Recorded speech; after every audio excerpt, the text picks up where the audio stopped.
What's up guys? Today's video we're going to be talking about something that everybody in the creative field goes through, and that's a creative block or some sort of slump. So let's roll the intro and get started.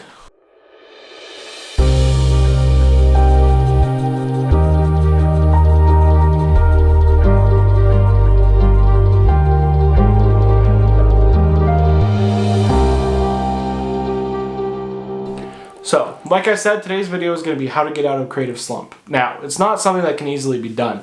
Not a lot of people really even know that they're in a slump, which is the biggest issue.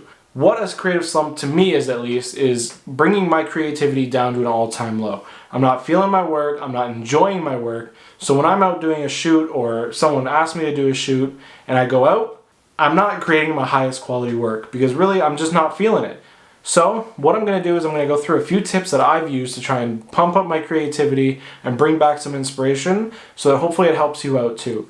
If you have any other recommendations, feel free to leave them in the comments below because I'm always looking for new ways to get out of a creative slump. My first tip to getting out of a creative slump is going to be limiting yourself. Now, a lot of people are going to be thinking, oh, limiting yourself is just going to make things worse, it's going to make it harder. But to me, it actually helps out a lot. So when I'm out on a shoot and I've got my 24-70, my 16-35, I have my whole kit with me, I can swap things out. And generally I'm going to get pretty lazy. If I have a 24-70 on, I can stand in one position, zoom in and out, all that. If I limit myself to just something like this, the Canon 51.8, if it focuses, it's going to actually make me think a lot harder. That's what you need, is you need that creativity. The creativity is what's going to bump up your inspiration and really get you out there and want to shoot. When you see images that you've created with a very limited kit of just a 51.8, which is a $150 lens, it's going to make you really think about, wow, the amazing work that I can do using a $1,000 35 1.4. It's really going to make you want to get out and shoot more and use your gear to its fullest potential. So limiting yourself is a great option. My second tip, if you're in a slump, is going to be trying out shooting film. Film's fairly expensive. Not only do you have to buy the camera, but you have to buy the film and get it processed. So every shot you take is costing you a little bit of money. What this is doing is it's making you slow down, look at the whole picture, think about your composition, your lighting. It's making you actually think about the entire shot from beginning to end. Whereas with a digital, you can just hold down the button, fire off 50, 60, 70 photos, and pick the best out of them. With this, you gotta slow down, think, and make sure that you get it right the first time. Another thing is getting those photos back. Generally, it's a great feeling. Even if you've messed up on photos, sometimes film can create a really cool look, even if you've severely messed up the photo. And a lot of my favorite photos in my portfolio are now coming from film. So that's my second tip, shoot some film. Another tip is something that I've recently started doing, and that's journaling. I've never really did this before, never really thought about doing it, but recently I've picked up a journal and started writing some ideas down, whether it be video ideas, photo ideas, plans for trips, all this other kind of stuff. And really looking back through this has definitely bumped up my inspiration and made me want to go out and do more. It's super cheap. Pick up a journal from the dollar store and just start writing stuff down.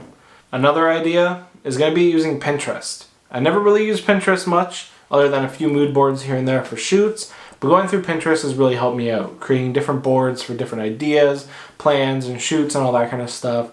It's really great seeing other people's work and being able to use that to inspire you, because really the biggest thing is other people's work is what's going to push you to better yourself. Now, I'm not saying compare yourself to other people, because that is one of the biggest things it's a big downfall.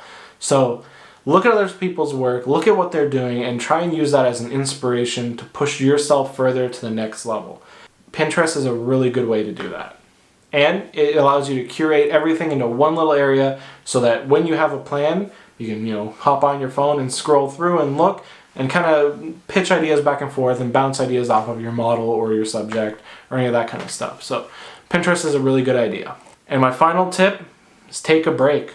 Honestly, sometimes all you need to do is take a step back, live your life, and deal with what's going on with your life, and not focus on Instagram, on Facebook, on Twitter, or on photography. It's very difficult to do. I have my trip coming up to BC in April, and I'm extremely excited for the trip. I've now promised myself that I'm not going to shoot until I go out to BC, and I'm already itching to shoot. I'm already thinking of ideas and getting excited about shooting.